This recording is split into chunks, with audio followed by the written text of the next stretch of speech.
Hello, everyone. Hello. Thank you so much for coming to Flyleaf Books to hear Rochelle Hurst and Lesley Wheeler talk about their books, The J Girls and Poetry's Possible Worlds. Rochelle Hurst is a poet and essayist. She's been awarded prizes and fellowships from Poetry International, Arts and Letters, and more. She now lives in Orlando and teaches in the MFA program at the University of Central Florida. Lesley Wheeler is poetry editor of Shenandoah. Her work has received support from the Fulbright Foundation, Bread Loaf, and the National Endowment of Humanities. I hope you enjoy and thank you for supporting your local indie. Woo. Is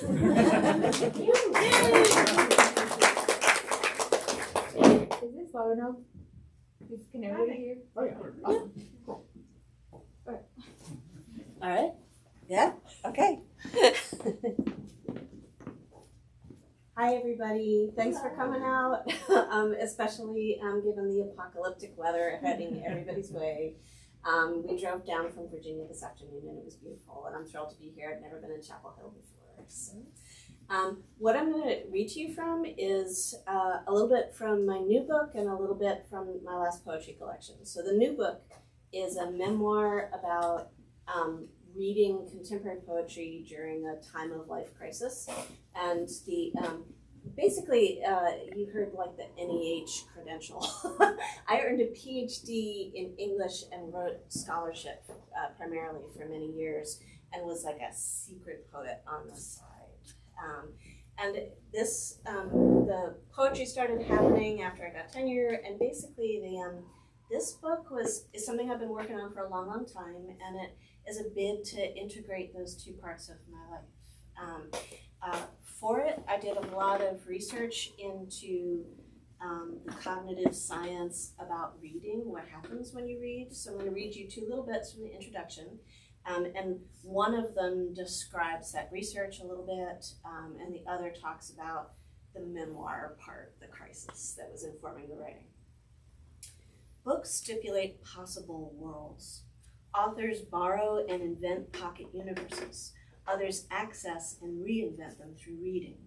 Books may be an antique technology, but interface with one, and through information processing and a series of imaginative leaps, you can construct a virtual reality. Experiencing what's called literary transportation, basically getting lost in a book, your attention becomes so fixed that you may be unaware of passing time or the actual world around you. In mapping this phenomenon, both cognitive science psychologists and narrative theorists favor prose narratives, usually long ones. Researchers tend to ignore lyric poetry, short verse representing mental and emotional processes, or argue that its terseness and formal qualities short-circuit mental engagement. This book began when I realized how intensely I disagreed with that widespread assumption. Poetry's sound patterns, sensory vividness, even its brevity and ambiguity help deepen attention. Immersive poetry reading, providing a sense of connection to distant thinkers, represents one antidote to isolation. It offers escape, but also makes space for change. Investigating it critically highlights the stakes of a field under siege. So each essay in the book weaves together some discussion of some aspect of the process of literary transportation.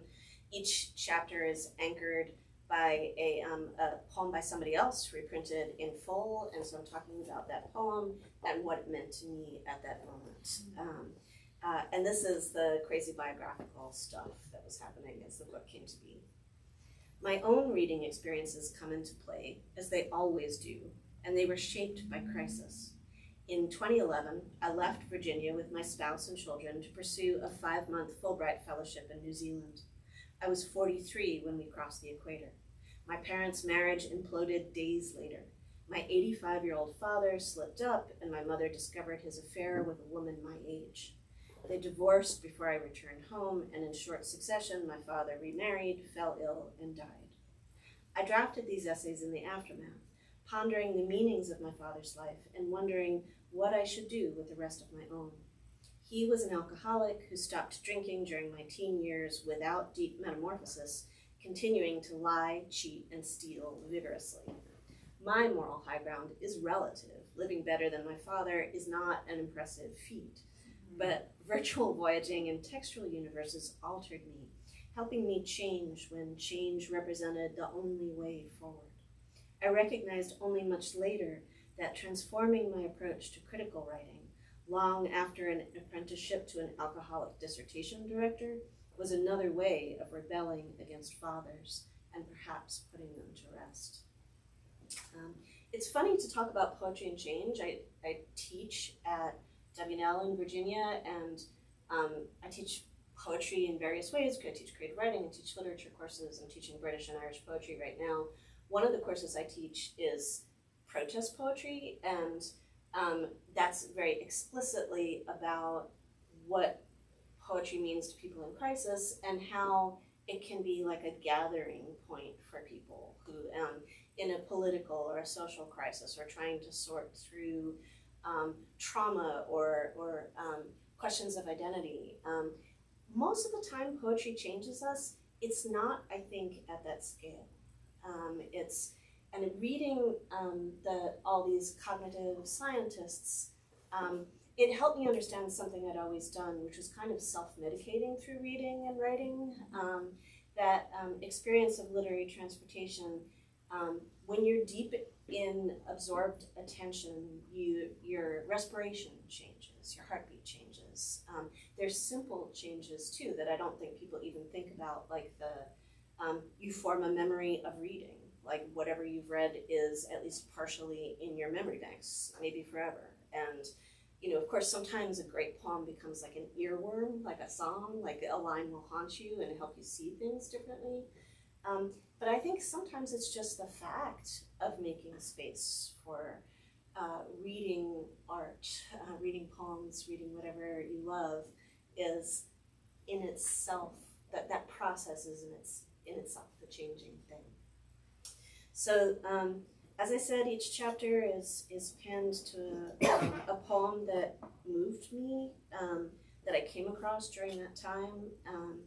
And so I talk about the effects of things like brevity and rhythm and a poem as an alternate kind of space, because I think my poetry has been going kind of in an ecological direction lately. In the very end of the book, I have a coda in which I talk about one of my own poems, and I talk about the writerly parallel to the reader's experience of literary transportation, which is often called flow or being in the groove, in the zone. I have a feeling a lot of you know it, and how restorative that can be too. So this was, I had a very rough draft of most of the book in 2015. I was on sabbatical. Suddenly my mother got very ill, and she lived in Pennsylvania, so it was a long drive back and forth trying to figure out what was going on. That whole process of trying to get the diagnosis and get her the help she needed, I was doing while driving back and forth. I was on the board of the AWP and driving to board meetings. It was a really crazy time, and of course I didn't do any writing at all. Like I couldn't concentrate on the book. But there was this one poem that came during that season. It's called Fire Ecology, and I was able to remember the process of writing it because it was like the singular moment in that difficult fall. So I was trying to write about taking care of my mother in the hospital and not knowing what was going to happen, but also thinking a great deal about my mother was a dignified person, and an illness destroys dignity. Hospitals are not good places for dignity. So I was thinking a lot about how I would write this poem that was honoring this very intense experience, and but also I ended up kind of negotiating it through metaphor because I just felt like there was too much exposure of my mother in it otherwise. Fire Ecology. Before chemicals burn her scalp bald as a cindery match head, she rattles with fever. Gray blonde tree clinging to rock, she's weathered extinction events, eruption and glacier, scorched and quenched as if by centuries. thought herself past cataclysm, but there's always another storm cloud hunching in. Cancer jams her, grips kidneys and wraps hard around womb's gap. What was freedom becomes kindling for chemo's controlled burn. She blazes in the hospital bed, in my useless arms, naked shaking scrap of flame wanting conflagration. Here comes flicker and fall, pine smashing down mountainside to oxidize on a valley floor where leaf litter sips ice slow. The paradox of life out of death feeds bloodroot striving through snowmelt. Well, I always wanted children, she whispers to the smoldering vista. Antibiotics drip cool into a bruised arm. The poisoned world all understory. To need, the smoke resembles hope, love. And look, she says, look at you. Oh. Thank you. So that poem, so this was a book I started working on in 2012. The poetry collection I started working on more like 2014, 2015, and it was published earlier, the incredibly auspicious publication date of March 2020. So that poem is in here, and it's called The State She's In, and I'm going to read you two more from it and then hand it over to the amazing Rochelle. This is a poem that, a shorter one that is was actually commissioned for a fabulous book that you should look for, an anthology called Literary Field Guide to Southern Appalachia. And the editors commissioned people to write poems that were keyed to species that are native to the region, plants and animals. I chose black walnut tree because I like poison. Many of you will know that they secrete a toxin through the soil and kill the things around them.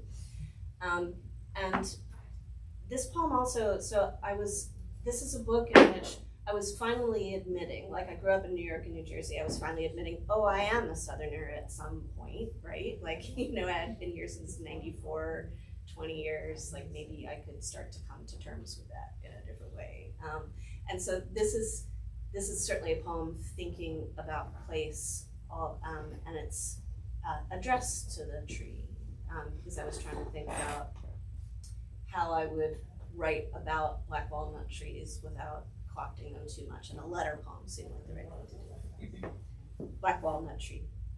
How do you persist, knowing your shadow is poisonous? How do you bear the thirst, driving your taproot through silty clay toward creek or sewer, seeking more and more water? The same power helping you grow strong and straight, heartwood densely grained, leaflets velvet, serrate. It pushes others away. You deep grooved volunteer, magnificent citizen sickening my yard. I need to learn how to endure my own bitterness. Tell me your tough-shelled fruit, and I will tell you mine as I render the earth unkind. Chemistry of hunger, ambition, bound to harm, whether or not we rue it.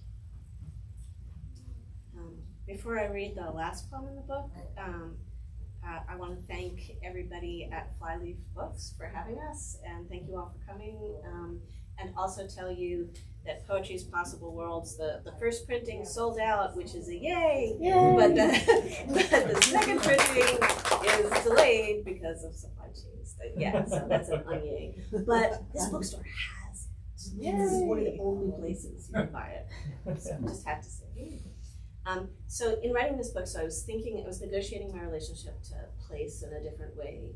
I was also negotiating my relationship to the upcoming birthday of 50, which did not seem like a good one to me. It seemed a lot more about loss and endings than it did some of the more positive transitions that had happened to me earlier in my life. So there are lots of poems that riff on the number 50 in one way or another, often in a hidden way.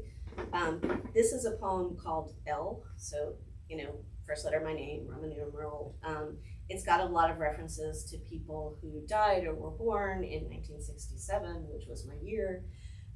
It was also me thinking about how I was going to approach the life ambition at that moment.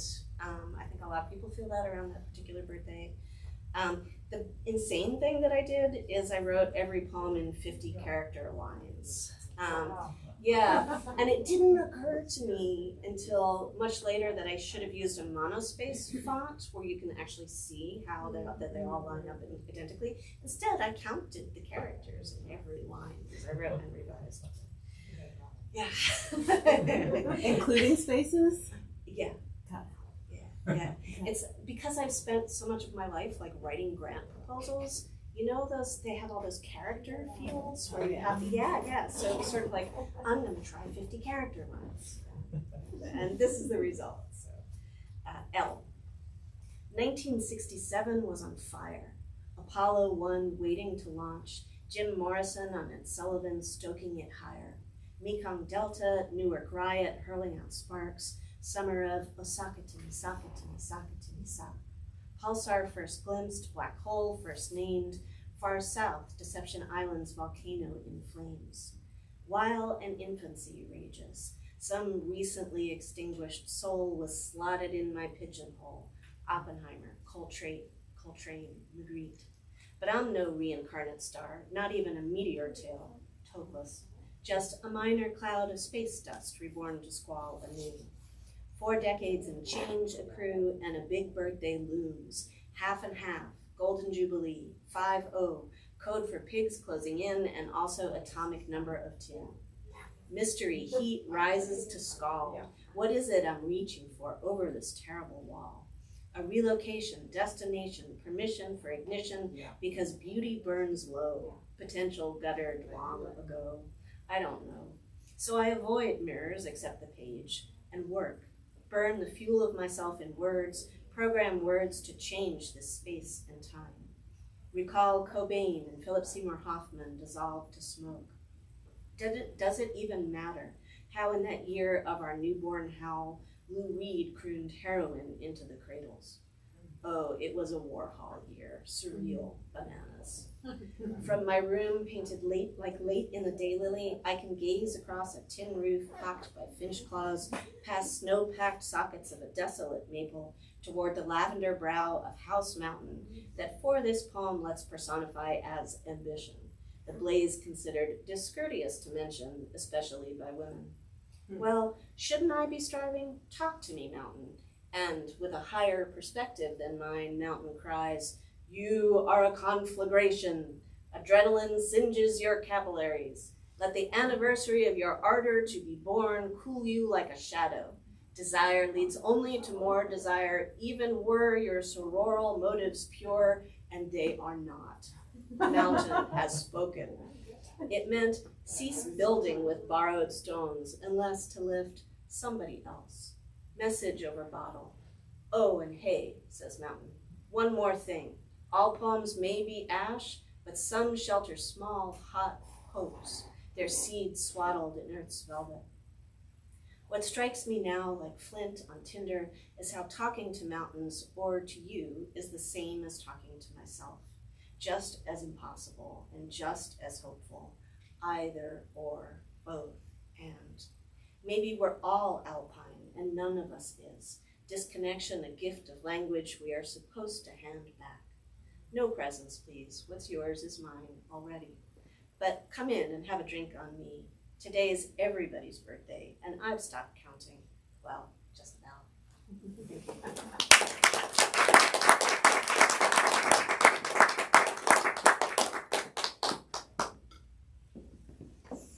I'm gonna do something I should have done, which is get some water. So you can just watch me do that.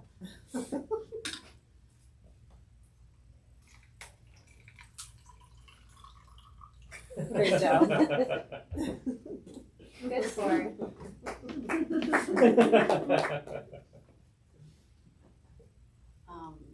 Lesley, that was amazing. Thank you so much. I especially loved hearing from the poetry collection, which I have to buy.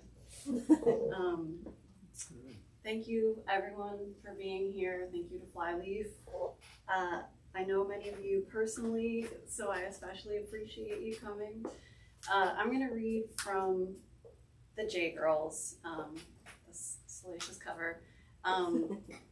The J Girls is a book that might require a little bit of context. So this collection is about 5 teenage girls growing up in the Rust Belt in the 90s. And they decide, because it's the late 90s, reality TV is exploding, they decide to make a reality show about themselves and all of their teenage exploits. And each poem is like a monologue or an interview or a mock commercial or something of that sort. The 5 girls all have J names, as everyone in the 90s seemed to have. So there's Jocelyn, Jody, Jennifer, Jackie, and Joelle. Occasionally, Jackie's mom shows up. And I'm going to start with a poem that's a monologue from Jocelyn. A lot of these poems deal with Catholic school and kind of like rebelling against gender norms, particularly in environments like Catholic school. So this one is sort of about that impulse to be loud, be brash, be potentially offensive. So each poem has a little scene description, and this scene description says, Jocelyn stands in a school cafeteria. It's an empty cafeteria. She's wearing a red tube top and a silver mini skirt. Fashion's very important in this book. Some posters hang on the wall behind her. Reduce, reuse, recycle, the hang in there kitten. And there's a poster behind her that illustrates proper skirt length and notes all hair colors must come directly from God, which is a real thing that existed in my Catholic school yearbook, or sorry, handbook, that all hair colors must come from God. So this one's called Less is More. We fast through lunch and pocket pills at recess. Gold letters on our gym class asses crown us each a princess. School nuns scold, so we dig little graves in our minds and they fill them with etiquette. Bet they'll better us yet. In church, our voices rise, a sour choir of spit and pride. We stir the nuns' words in our mouths till they curdle. Less is more. At home, our mean mothers pour Suave into Avon bottles, stacking dimes as we lie like strips of jerky on our roofs. We tan, we turn, we cure ourselves and wonder how far down our throats can these new woman hands go. Together we trace rows of looping red X's and O's into our arms with paring knives. We carve our skin to the bone, becoming instruments of less. But we make it up in excess. Rhinestone eyelids, 2-inch acrylics, hair frosted in 3 tones. Each hotbox ride with garage boys is a fantasy of proving the nuns right. We see the road stop like a cartoon cliff, and we're driving on air till someone looks down and we drop, and that's all we've wanted. To hell with other kids' futures, our parents tired, rising above. A new high, the long whistle of wind like a lullaby against the slicked reeds of these whittled bodies as we fall glittering to the bottom.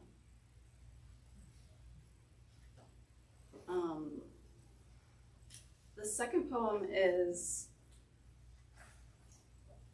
it's a monologue from, let's see if I can get myself in order. It's a monologue from Jackie, who, all of her poems, all of her monologues are sort of, they're either these like fragmented prayers, or they're these fragmented soap operas. So she just waffles back and forth between soap opera and prayer, which really have a lot in common, I think.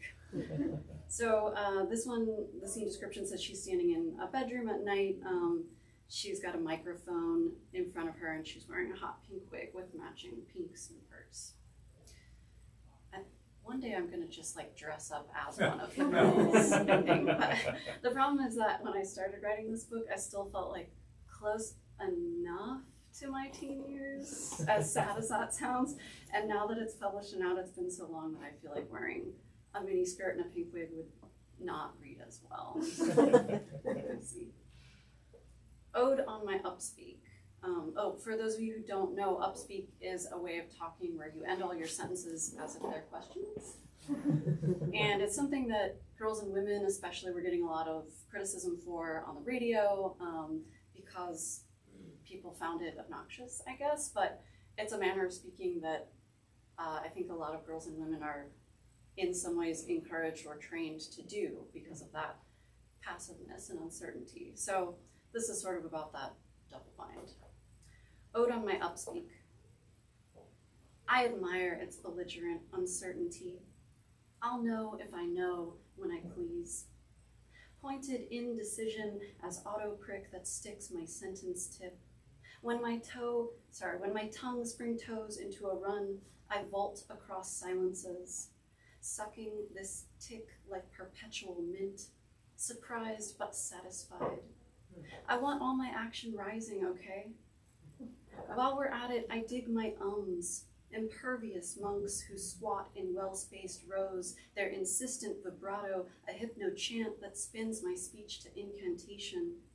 I love how they punctuate, bead-like, my vocal fry, that holy string to which I cling. Its creak makes me speak like a crumb scraper savoring the linen tablecloth.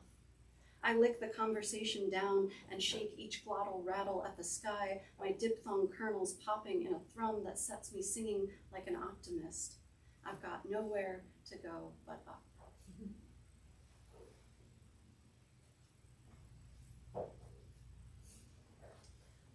So the third one I'm gonna read, I guess I have a little trigger warning that this poem references sexual assault, but it also takes place at a skating rink, so you know, there's benefits and drawbacks. And so this is a monologue from Joelle, a sensitive one, I guess you could say. Joelle's standing in a skating rink at night. She's in the center. She's in her socks, and above her there's a disco ball that's spinning slowly, but all the overhead lights are on because they're closed. So it's sort of silly. This is called The Birth of Anger at the Roller Skating Rink. This waxed rink is a galaxy of spit-shined teeth and sweat-sheened half-globes of padded breasts. We glide on wheels toward nothing in particular, our pinkies vibrating as we pass one another. Boys with the heavy hands of men line the outer edge, so still and preened in flashy caps and jackets, they blend into the neon carpeting. My man is a moon brooding in the corner. Last night, I let him inside me and then said, stop. My mind scratching like a record from some far horizon in my head. So he told his friends, too big anyway, too loose. A whisper that echoes girl to girl in this rink where I am, most nights, too small to be seen. Even my first kiss came like an accidental slap from a strange man who, on his way across this very room to the arcade or concession stand, tripped over me like a dropped candy box and decided he wanted a piece, so took it. The rumor of my size now bounces around the rink, veering fiery toward me, and when it finally hits, I am ready to shatter. Sorry, I'm having trouble keeping my place today. When it finally hits, I am ready to shatter into a pile of shimmering dust, like the kind I find at the bottom of my makeup bag. If anything happens after death, I pray, let my body turn to that. But a bang can burr the great beginning. I break from our phalanx of denim legs and pivot inward. Reeling, I gather speed as gravity follows me. Girls attach like distant planets, their open mouths strobing with laughter. They can't look away from me, now in the innermost ring. Magnetic, I absorb their luminous attention, becoming my own solar system of gold plating. 2 hoops, a choker chain, 4 rings orbiting my face in perfect time with the wane and gape of my red aperture as it births a light that obscures all but its own glowering. I burn a girl-sized hole in the hissing air and rise, a mascaraed god eye taking in pain unflinching. Huge, I spin imperceptibly, turning little by little toward an orange rage that will, I can see now, eclipse everything.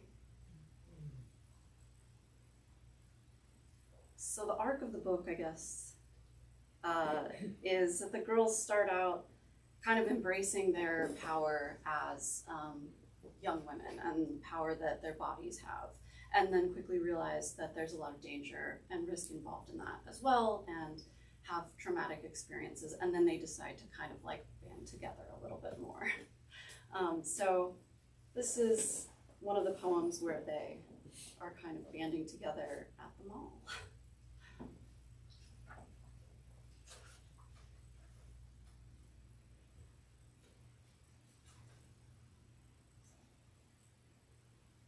Mall haunts.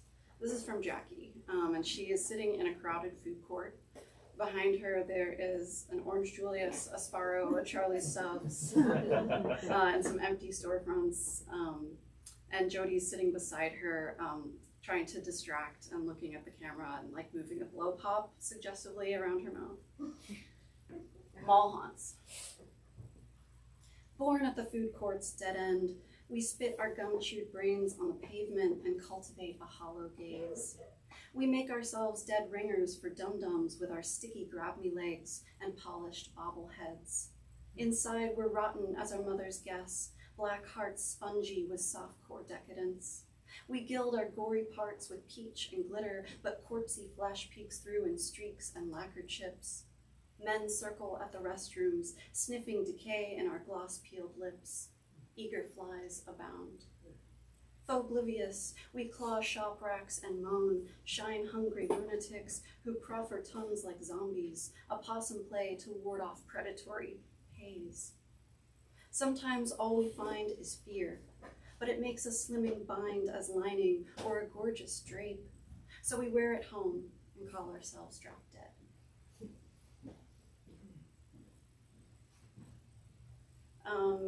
Now I'm going to read one of the prayers that Jackie has.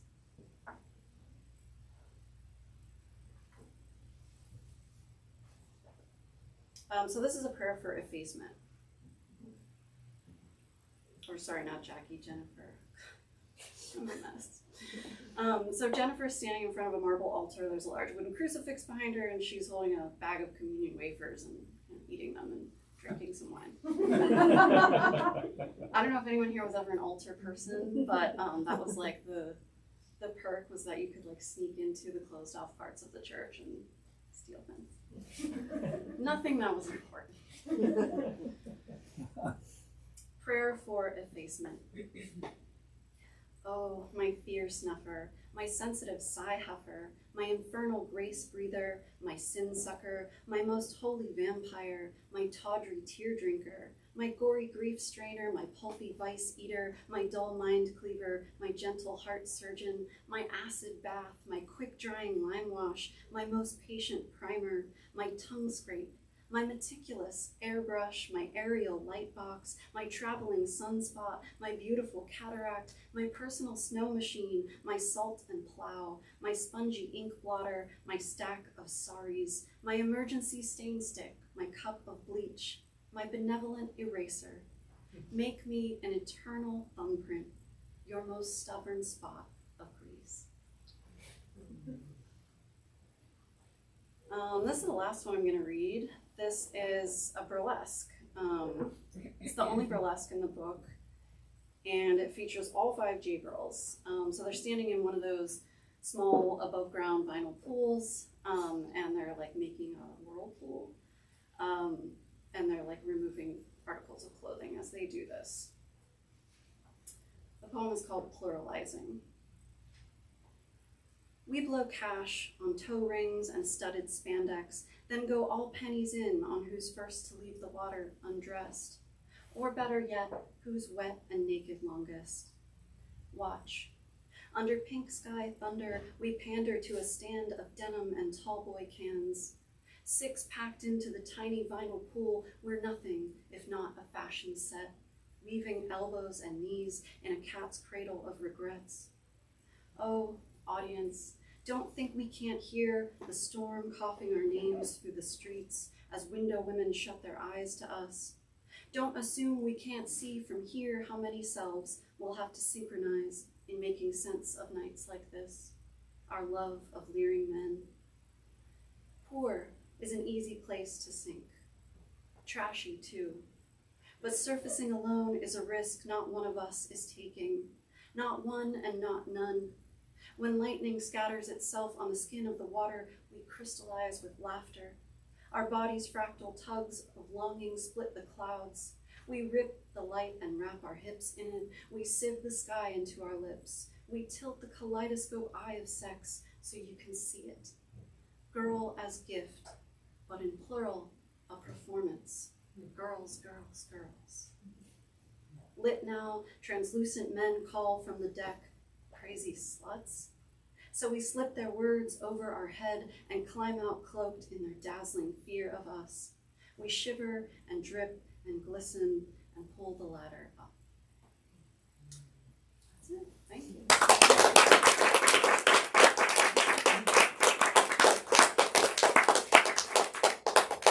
Didn't even drink any. Did we have like a little bit of time if anyone has any questions for either of us? Like looking at a bunch of people. I have a question. Yes. Which was, how did this book come together? How did all 5 J girls just walk into your head and say, "Hey, you need to write this," or how did it be?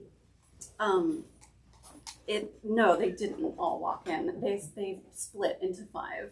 It was sort of like I started writing these poems in this voice that I knew was very performative, very teenage, and I knew that that was the content, but the idea to kind of split it into characters, each one of which could represent some aspect of a teenage self, that came later and was sort of like applied and reworked after I had a lot of poems. It felt like a Greek chorus. Yeah. Like fates coming in, teenage fates with way too much eyeliner who wanted Orange Julius. Yes, Yeah. exactly. Yeah. And the idea that they needed to speak in unison sometimes as this kind of like collective strength became important. Fabulous.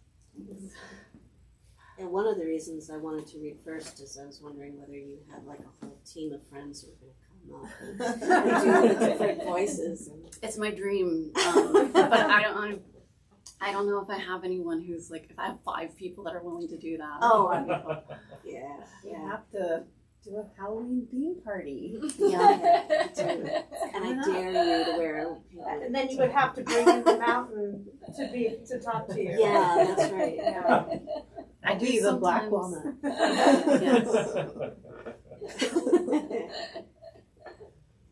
I'm department chair at the moment, and my friends are trying to God. I know, it's terrible. My friends are trying to persuade me that I need to be department chair at Halloween with the long black wall. Oh, that would be awesome. You could wear Thinking about the it. Spider Woman. Yeah. Yeah. Every department needs one of those. Yeah.